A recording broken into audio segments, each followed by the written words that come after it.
comme nous le faisons à chaque fois, on va commencer, Brigitte, par une définition. Alors, il y a un eczéma ou il y a plusieurs eczémas? Il y a plusieurs formes d'eczéma, mais quelle que soit la forme d'eczéma, il y a des points communs, bien sûr. D'abord, les symptômes, vous les avez rappelés, des rougeurs, des boutons, des démangeaisons, et puis les causes aussi sont communes.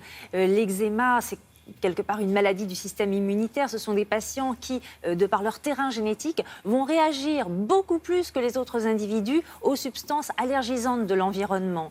Alors, il y a principalement deux grandes familles d'eczéma. La dermatite atopique, vous savez, cette forme d'eczéma qui survient même des fois chez les tout petits, chez les nourrissons, et qui survient donc d'une façon générale dans l'enfance, qui se caractérise par une sécheresse de la peau très importante, qui évolue par poussées entrecoupées de périodes de rémission.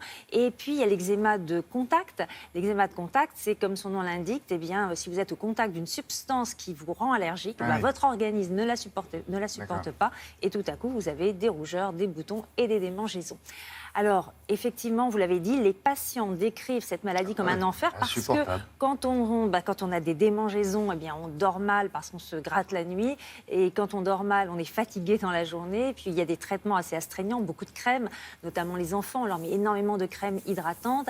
Et comme c'est une maladie de peau, c'est une maladie qui se voit et qui n'est pas toujours bien perçue par les autres. Il y a des préjugés, beaucoup d'idées reçues. Et justement, la journée nationale de l'eczéma qui a lieu demain souhaite mettre un petit peu un terme à ces idées reçues, à les combattre. Donc, quelles sont-elles? Comment mieux appréhender l'eczéma? Réponse en images.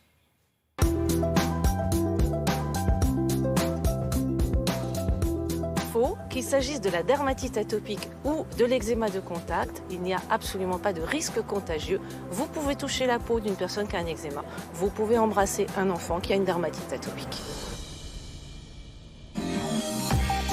Vrai et faux. L'eczéma de contact va disparaître très rapidement si vous supprimez le contact avec une molécule que vous ne supportez pas. Par exemple, un métal dans un bijou. Par contre, vous allez conserver la sensibilisation. Donc, des années après, si vous êtes à nouveau en contact, vos lésions d'eczéma peuvent réapparaître. Pour la dermatite atopique, la plupart du temps, elle va disparaître spontanément vers l'âge de 3 ans ou 7 ans, mais dans un petit nombre de cas, elle peut persister plus longtemps. Faux, on peut s'exposer au soleil lorsque l'on a de l'eczéma, avec les précautions vis-à-vis des UV, mais les UV peuvent améliorer l'eczéma à tel point que dans la dermatite atopique, votre dermatologue peut vous proposer un traitement par UV.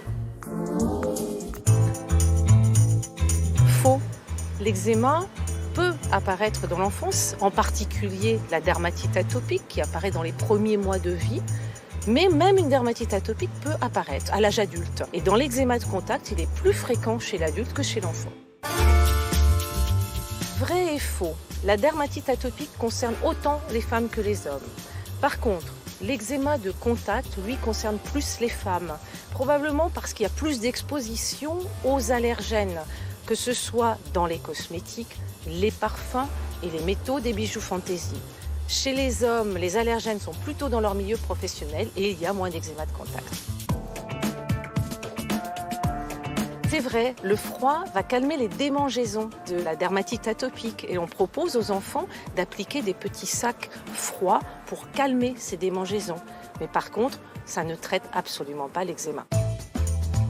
Vrai, les téléphones portables peuvent déclencher de l'eczéma avec de grosses lésions des oreilles et des joues, en particulier déclenchées par le nickel qui est dans le téléphone portable. Nickel que vous allez pouvoir retrouver ailleurs, dans vos clés, mais également dans vos cigarettes électroniques. Ce sont donc des objets qui peuvent déclencher de l'eczéma de contact. Il y a des parents qui rêvent que les enfants fassent des allergies au nickel. Oui, au téléphone portable. Comment arrêter le téléphone portable? Il faut éviter de se gratter. Je suppose qu'on voyait un enfant qui était là, le malheureux. On met des glaçons, mais puis ça recommence, quoi. Oui, c'est ça vraiment qui est difficile, surtout pour les enfants, c'est qu'il faut protéger la peau, pour la protéger de la sécheresse, éviter de se gratter, parce que plus on la gratte et plus on altère la barrière cutanée. Donc, évidemment, il faut respecter le traitement médical, les crèmes, les médicaments, mais aussi le traitement cosmétique, ces crèmes hydratantes qui ne sont pas remboursées par l'assurance maladie et qui pèsent parfois lourd sur le budget des familles. Et puis, si vous voulez en savoir plus sur cette journée de l'eczéma, participer à des conférences, toutes les informations sont sur notre site internet. Merci beaucoup.